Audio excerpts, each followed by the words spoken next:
Singhania Buildcon group presents Jana Gana मन property fest bumper lucky draw के साथ 20 जनवरी से 30 जनवरी तक। हम हैं सिंघानिया बिल्डकॉन।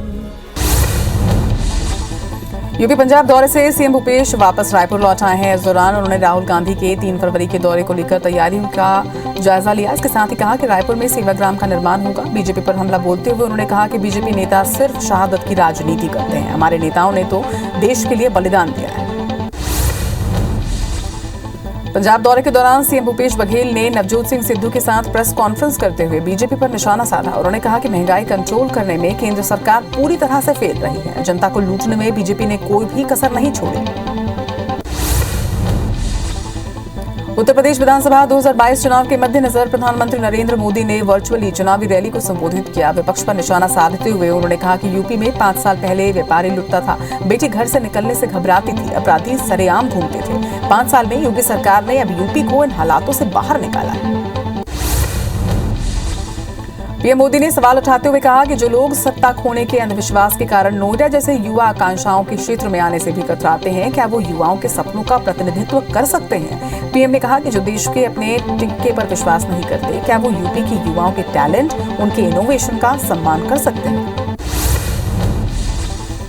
उत्तर प्रदेश के चुनावी प्रचार में वार पलटवार का दौर जारी है। इस कड़ी में आगरा की जनता को संबोधित करते हुए सीएम योगी ने कहा कि समाजवादी पार्टी, बहुजन समाज पार्टी और कांग्रेस में ऐसे लोगों को प्रत्याशी बनाने की होड़ लगी हुई है जिनकी आपराधिक पृष्ठभूमि है। वहीं मुजफ्फरनगर में दंगे से समाजवादी पार्टी की पूरी टोपी लगी हुई है।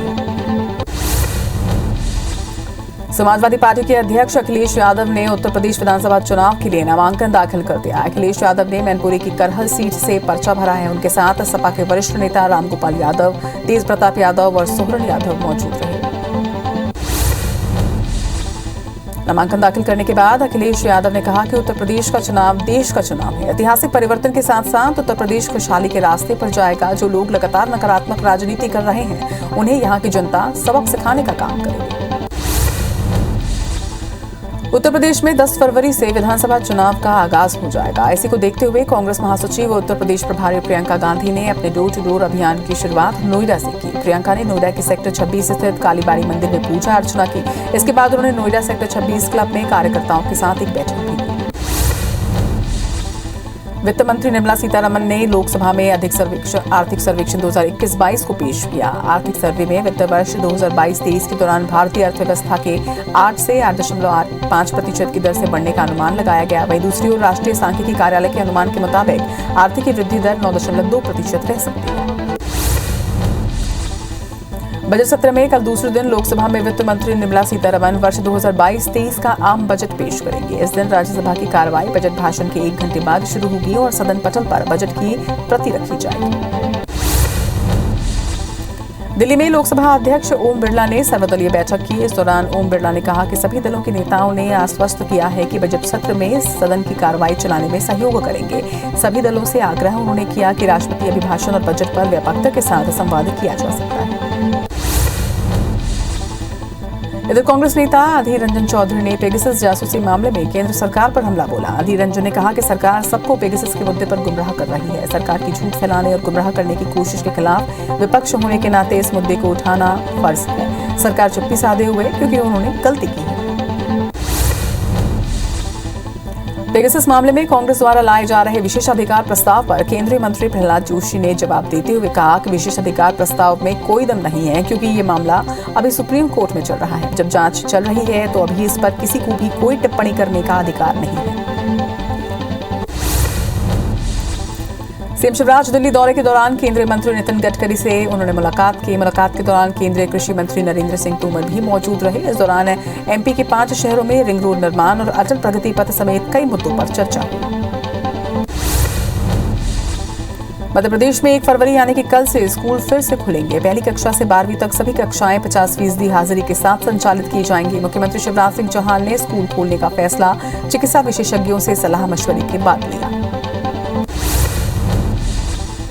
मध्य प्रदेश में 15 से 17 साल के किशोरों को आज से कोरोना वैक्सीन की दूसरी डोज लगनी शुरू हो गई है। इसके साथ ही ऑन साइट रजिस्ट्रेशन की सुविधा भी है, जिसके लिए एमएचएम की मिशन संचालक प्रियंका दास ने सभी जिला कलेक्टर्स को जरूरी निर्देश जारी कर दिए हैं। बैरसिया में गौशाला में गाय की मौत के मामले में मध्य प्रदेश सरकार ने सख्ती दिखाई है। मामले में गृह मंत्री नरोत्तम मिश्रा का बयान सामने आया है, जिसमें उन्होंने मजिस्ट्रियल जांच के आदेश दिए हैं। उन्होंने कहा कि गौशाला संचालक पर एफआईआर दर्ज की गई है। प्रशासन ने अपने हाथ में गौशाला का संचालन अब ले लिया है। कांग्रेस नेता राहुल गांधी 3 फरवरी को रायपुर के साइंस कॉलेज मैदान में राजीव गांधी भूमिहीन मजदूर किसान कल्याण योजना का शुभारंभ करेंगे। इसको लेकर कार्यक्रमों की तैयारियां भी जोर शोर से चल रही हैं। इस मौके पर यहां पर कई विभाग के विकास कार्यों की प्रदर्शनी भी लगाई जाएगी। इसके साथ ही मैदान में विशाल डोम तैयार किया जा रहा है। आज प्रशासन के आला अधिकारियों ने इनका जायजा लिया। 3 फरवरी को राहुल गांधी छत्तीसगढ़ दौरे की तैयारियों को लेकर प्रदेश अध्यक्ष मोहन मरकाम ने कहा है कि प्रदेश कार्यकारिणी की महत्वपूर्ण बैठक में तैयारियों की समीक्षा होगी, जिसमें सीएम भूपेश बघेल भी शामिल रहेंगे। उन्होंने बीजेपी पर निशाना साधते हुए कहा कि अंग्रेजों की गुलामी करने वाले वीर जवानों की शहादत को क्या समझेंगे। जांजगीर चांपा के खरौद नगर पंचायत में अध्यक्ष कांति केशरवानी के खिलाफ लाया गया अविश्वास प्रस्ताव पारित नहीं हो सका। अविश्वास प्रस्ताव के पक्ष में 6 वोट और विरोध में 9 वोट पड़े, जिसके बाद प्रस्ताव पारित नहीं हुआ। बता दें कि नगर पंचायत अध्यक्ष कांति केशरवानी पर 14 पार्षदों ने मनमानी का आरोप लगाते हुए कलेक्टर से इसकी शिकायत की थी।